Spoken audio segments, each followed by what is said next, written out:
And guys, here we are on September 2nd, 2024, and it is ready? You ready?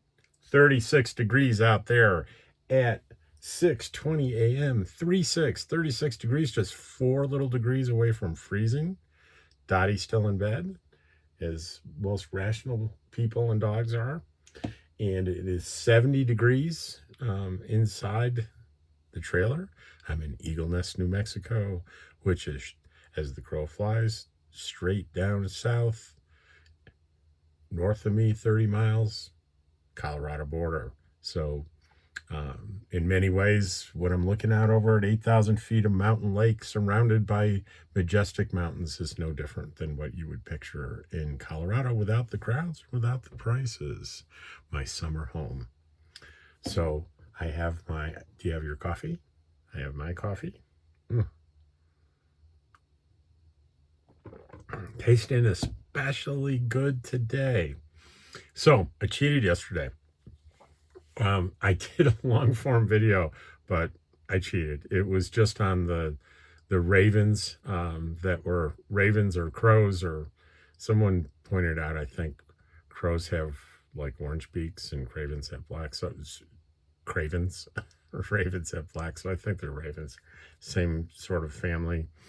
I did a video on, I was feeding them breadcrumbs because I've read a lot about this kind of bird, and I give a lot of information on how incredibly intelligent and creative they are. But the one thing is they recognize human beings. They recognize individual human beings. They remember when they think you're a good guy, and they remember when they think you're a bad guy. And they actually pass that along, not only to other birds, but to other generations of birds. If you live a long place in a long time, and you can be blessed or harassed depending on what kind of person you are or what they think about you. So I want them to think well of me. So that was the long form video I did. The positive news was about a postcard in England that took 121 years to get to its destination. It was just out of the blue delivered to this business that used to be a residence, and it's like, this thing's 121 years old.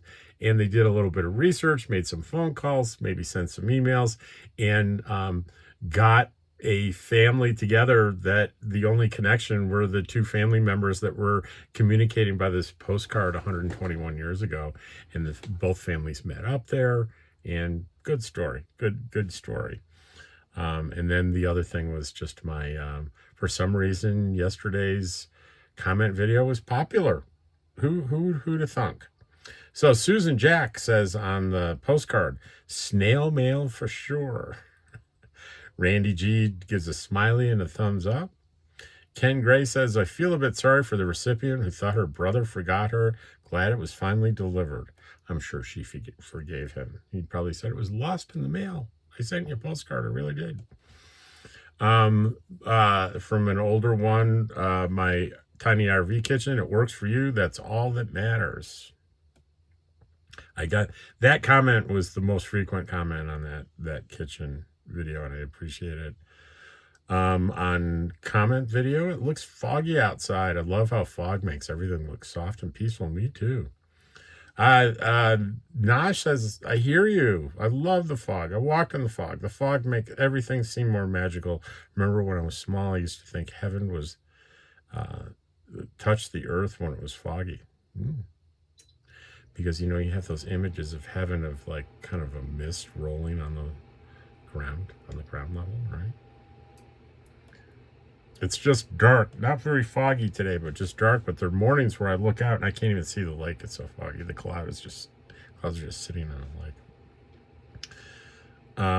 M. Campbell says, all the corvids are really smart. There were crows who hung out in an office building where I used to work. They would put nuts under the tires of cars in the parking lot. This gets even better. I read this yesterday. The amazing part was that they recognized which people went with which cars. When someone exited the building, they would immediately fly to their car, put nuts behind the wheels so they'd get crushed when the car backed out. It seems incredible, but I witnessed it repeatedly. Why didn't they put nuts under random tires and wait? Because squirrels who lived in the area would steal them if they sat for too long. It's pretty friggin' remarkable. There are more and more stories about crows. I mean, this can open up a whole new fascination for you if you let it. Mama Wanderlust says, I knew they were smart because my family had one when I was young. Too young to remember it, though. I just remember the talk of its tricks. On comments, Susan Sandoval said, nice, love your life. And Zigzag said, only 14 days until LTVAs open up. Get there early to get your $180 worth. And he adds on there, it's hot. Yeah, it's going to be hot. It's going to be hot until November. And it's hot in April. But if you want your money's worth, if you want your $180 worth, you arrive on September 15th and you leave on April 15th. That's getting your money's worth, baby. But it's hot on both ends of those.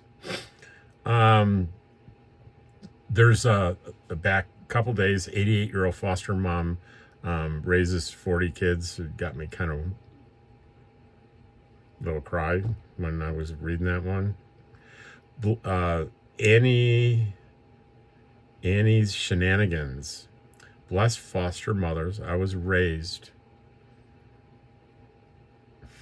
Oh, I might get a little here too. I was raised as a foster child. She was not rich and got nothing for it.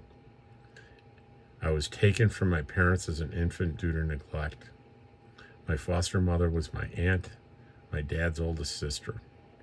She never told me any stories about it, never mentioned the neglect, his alcoholism, how my birth mother died. She just loved me and raised me. Rip. Rest in peace, Mama. Wow, okay.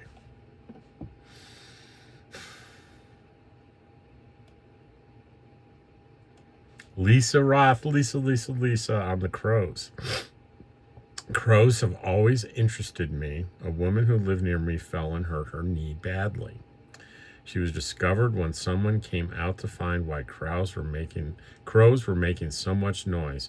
It turns out that the woman who had lived in that location for years had always given the crows treats, like fresh fruit broken into bits, cracked open nuts, and other foods safe for them to eat. Turns out her kindness paid off in the end.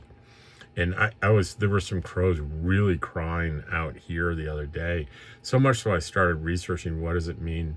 And it can mean several things, but one is it can mean danger. It could be raising some kind of alarm or marking territories. And when they're constantly crowing, they're saying something that they think is sort of an emergency or urgent situation. Naj, can you please do a video on your e-bike? How much does it weigh? Can you pedal, etc.? I don't do a lot of product. Like doing one product like that, it's not really my thing. So I did a link to a YouTuber who did a really good one on my exact model of the bike, and I think you'll enjoy that. Let's see, Naj, 121 years, talk about snail mail. At least the family's united. It is. That was a good one. CD, Casita Adventures. Oh, that's Charlie and Diane. They're answering the question. Married 39 years in June. And I had guessed 40. And I replied, I knew it was close. I knew I was close. We'll have to have a party in June next year at Weathers here. We'll be here with Charlie and Diane next year. Naj, I've heard crows friending people and bringing coins, rings, dollars after being fed daily, so feeding them pays off money. That's funny. Snow depths. So let me explain that traditionally a flock of crows are called a murder of crows. And I explained in there that like scientists don't use that term. They'll use flock, but it's in culture. I don't know where it came from, but Snow Death says, what do you call a pair of crows? Attempted murder. It's pretty funny. Okay. Ken Gray, a flock of crows hangs out in a tree next door. When I'm walking, they are particularly noisy. I yell out, there's no reason for such language and just get along. They will quiet down and one will follow me to the end of the street. And I always say, thank you before turning the corner. So this comes up. Renergy inverter fails to run microwave. Hearing this one just comes up over and over again. It's a couple years old. This guy says, I've been struggling with this for years. I spent so much money and never solved the problem. Just order it. I will post again. Thanks. I'm guessing he's meaning he's ordering a new fuse. That was my solution, that I was using a cheap Chinese fuse that was, my theory was it was restricting the flow of electricity through the fuse because it was so poorly made. Wasn't tripping the fuse, just restricting the flow. And when I ran my microwave, there would be a low voltage error and the inverter would shut off. That's my story, and I'm sticking to it. Lisa Roth on the 121-year-old postcard. I find the fact they were able to pull it all together with today's relatives showed a little something extra that companies rarely project. Hooray to them and yay for the families. Yeah. Robin Goff comments, I'm so happy for you, Rob, for next summer. Same spot you're in now. Awesome. Just knowing that time will go fast until you return. Yeah, I'm going to be right here in this spot looking out that window at that lake all summer, next summer. Isn't that great? All right. And let's see. Crows have yellow beaks. Ravens have black beaks. I know, I remember. So that was John Adams.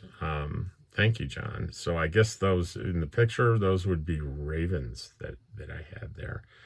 And that looks like that's everything. And we need to make sure that Dottie is okay. Dottie? She was sound asleep. Here.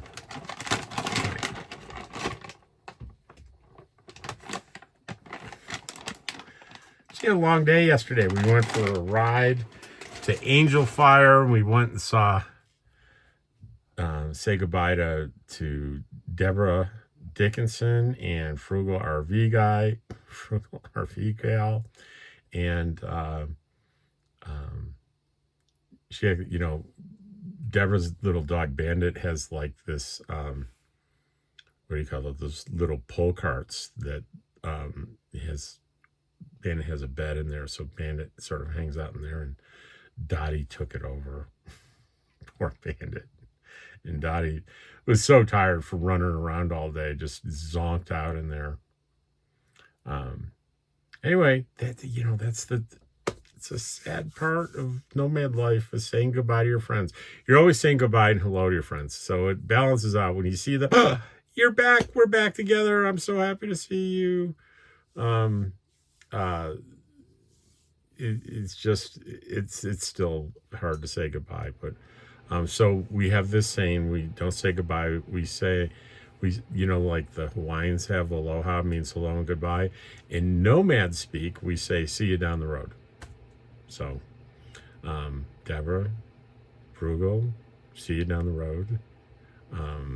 And everyone out there, see you down the road. Take care.